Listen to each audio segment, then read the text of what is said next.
अस्सलाम वालेकुम दोस्तों।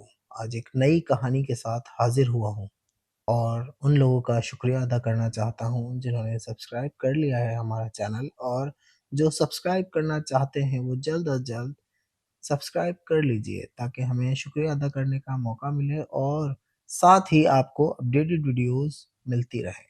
अब चलते हैं कहानी की जानिब।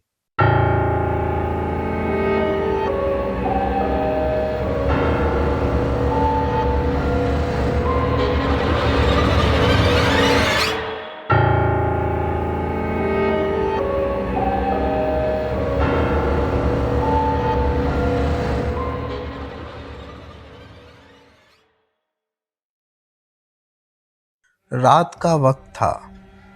हवा में एक अजीब-सी सर्दी थी जो हड्डियों तक थर-थर काँपने पर मजबूर कर रही थी। कोरंगी नंबर 1 की गलियां सुनसान थीं।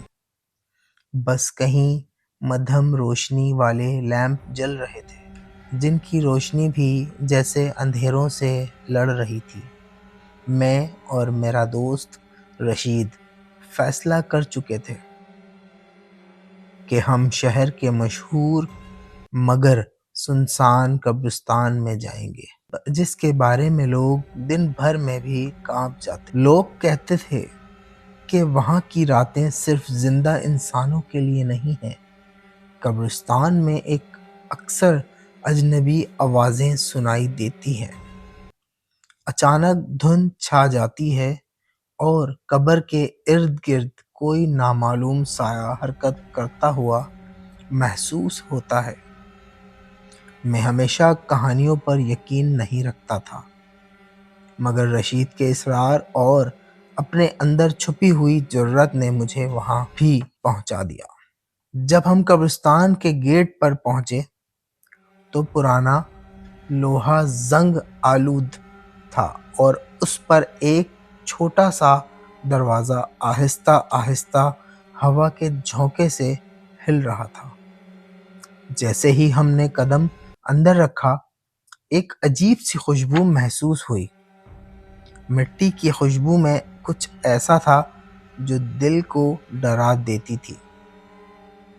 हमारे कदमों की आवाज़ें सुनसान कब्रिस्तान में गूंज रही थीं और हर तरफ कब्र की पत्थरें चमक रही थीं, जैसे हमें देख रही हों। रशीद ने हंसकर कहा, बस अभी शुरू हो रहा है, देखो शायद हमें कोई भूत दिखाई दे। मैंने सर हिलाकर कहा, सिर्फ कहानियां हैं, कुछ नहीं होता। मगर दिल की धड़कन तेज हो रही थी। हम कब्रों के दरमियान से गुजरते हुए एक पुरानी कब्र पर पहुंचे। कब्र के पत्थर पर नाम कुछ ऐसा कुंदा था कि उसे पढ़ना मुश्किल था, और पत्थर के ऊपर एक छोटी सी मिट्टी की देवी का मुजस्मा रखा हुआ था जो टूटा फूटा लग रहा था। अचानक हवा के झोंके से पत्थरों की सरसराहट ने हमें चौंका दिया। रशीद ने कहा, क्या तुमने ये आवाज सुनी? मैंने गहरा सांस लिया और आगे बढ़ने लगा। जैसे ही हम कब्र के एक कोने के करीब पहुंचे, जमीन के नीचे से हल्की सी धुंध की तरह कुछ उठता महसूस हुआ।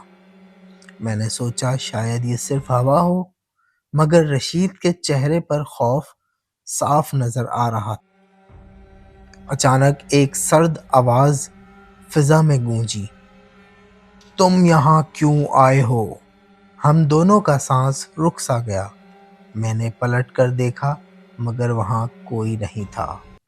दिल की धड़कन तेज थी और हर तरफ बस अंधेरा छाया हुआ था।